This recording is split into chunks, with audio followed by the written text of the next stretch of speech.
नमस्कार। मैं आज आपको सुनाने जा रही हूँ भगवत गीता अध्याय 3 का सारांश। अध्याय की शुरुआत अर्जुन की दुविधा से होती है। वह कृष्ण से पूछता है, आप कहते हैं कि ज्ञान कर्म से श्रेष्ठ है, फिर आप मुझे इस भयानक कर्म में क्यों शामिल होने के लिए कहते हैं? मुझे एक निश्चित मार्ग बताइए जो मुझे श्रेय सर्वोच्च आध्यात्मिक लक्ष्य तक ले जाएगा। कृष्ण उत्तर देते हैं कि प्राचीन काल से मानवता के लिए दो अलग अलग मार्ग रहे हैं, सक्रिय लोगों के लिए कर्म का मार्ग और चिंतनशील लोगों के लिए ज्ञान का मार्ग। बहुत सारी इच्छाएं रखने वालों को कर्म करना पड़ता है, जबकि कम इच्छाएं रखने वालों को अध्ययन और चिंतन करना पड़ता है। अर्जुन एक सक्रिय व्यक्ति है और उसे कर्म योग करना चाहिए। यह एक आकर्षक विधि है जिसके द्वारा आप ईश्वर की ओर बढ़ते हैं, जबकि सांसारिक कर्म पूरे होते हैं। जीवन के लिए कर्म ही मूलभूत है। कर्म की गुणवत्ता उसके पीछे की दृष्टिकोण, उसके पीछे की प्रेरणा से निर्धारित होती है, न कि कर्म से। कृष्ण अर्जुन से नियमित कर्म, अनिवार्य कर्म करने की अपील करते हैं। इच्छा प्रेरित कर्म काम्य और निषिद्ध कर्म से दूर रहें। जो आपके विवेक द्वारा निश्चित कर्म है,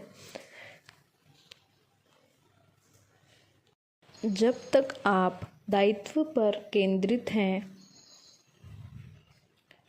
तब तक आपका मन शांत है और कर्म सही है। जैसे जैसे इच्छाएं बढ़ती है, मन विचलित होता है और कर्म त्रुटिपूर्ण हो जाते हैं।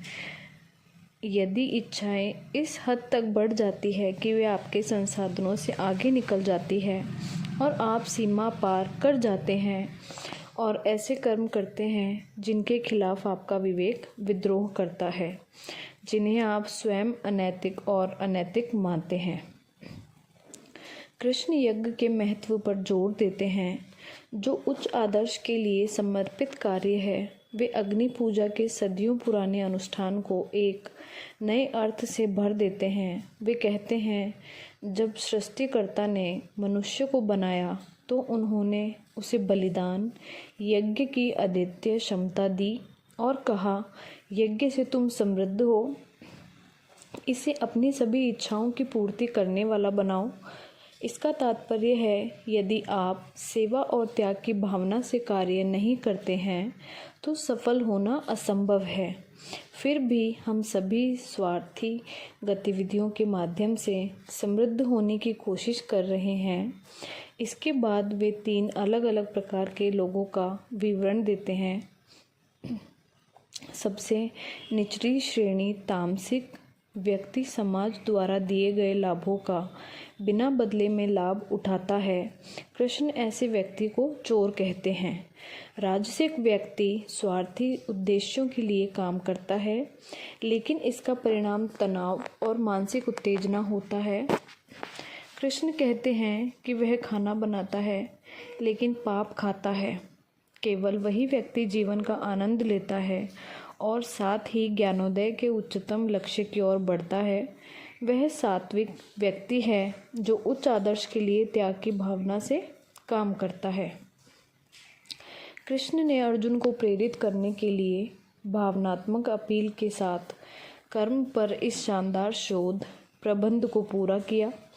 अक्सर अकेले बौद्धिक अपील आपको कर्म करने के लिए प्रेरित करने के लिए पर्याप्त नहीं होती। आपको लक्ष्य पर पहुंचने के लिए शक्तिशाली भावना प्रेरणा के समर्थन की आवश्यकता होती है।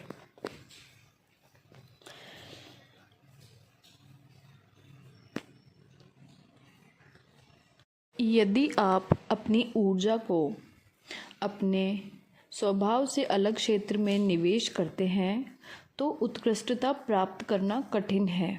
अपने सर्वधर्म के क्षेत्र में एक लक्ष्य, एक आदर्श तय करें जो आपके स्वार्थी हितों से परे हो।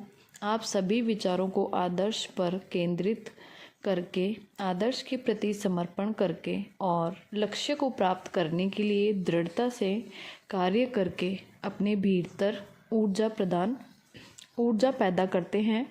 यह ऊर्जा अतीत की चिंता, भविष्य की चिंता, वर्तमान उन्माद के उत्पादकों मार्गों में बिखर जाती है। वृद्धि वर्तमान कार्य पर ध्यान केंद्रित करके इस व्यर्थ अपव्यय को रोकती है। मन को मृत अतीत या अजन्मे भविष्य में भटकने नहीं देती। जो लोग इस सूत्र का पालन करते हैं वे सफलता, खुशी और आध्यात्मिक विकास प्राप्त करते हैं। जो लोग ऐसा नहीं करते वे न तो सफल होते हैं और न ही खुश। आध्यात्मिक विकास तो दूर की बात है। अर्जुन पूछता है, वह क्या है जो मुझे मेरे चुने हुए मार्ग से दूर ले जाता है और मुझे वो काम करने को कहता है जो मुझे नहीं करना चाहिए। कृष्ण उत्तर देते हैं, यह इच्छा है, यह क्रोध है जो रजस गुण से पैदा होता है। दुश्मन भीतर है, बाहर नहीं। फिर भी आप बाहरी ताकतों से निपटने की कोशिश में अपना कीमती समय और ऊर्जा बर्बाद करते हैं। इच्छा 3 रंगों में आती है, सत्व शुद्धता, रजस जुनून और तामस अंधकार। काव्य को दर्शन के साथ मिलाते हुए कृष्ण बताते हैं कैसे ये 3 प्रकार की इच्छाएं आपके भीतर की दिव्य चिंगारी आत्मा को ढक लेती है। सत्व अग्नि के चारों ओर धुएं के समान है। आत्मा की चमक और वैभव एक सात्विक व्यक्ति में चमकता है। रजस आत्मा को दर्पण पर धूल की तरह ढक लेता है। स्वार्थ और अहंकार स्वयं की छवि को धुंधला कर देते हैं। आप राजसिक व्यक्ति में दिव्यता को देखने में असमर्थ होते। कृष्ण कहते हैं, इच्छा आपकी सबसे बड़ी शत्रु है। इच्छा को शत्रु बताने के लिए वे 4 अलग अलग शब्दों का इस्तेमाल करते हैं। यह एक बहुत ही भयानक भक्षक है और मानसिक उत्तेजना और तनाव को कारण बनती है। यह आग की तरह कभी नहीं बुझती। इच्छा को पूरा करके उसे संतुष्ट करने की कोशिश करना, उसमें ईंधन डालकर आग को बुझाने की कोशिश करने जैसा है। इसके अलावा यह क्रोध, लालच, भ्रम, लालच, ईर्ष्या और अहंकार जैसे अन्य कहीं अधिक विनाशकारी रूपों में बदल जाती है।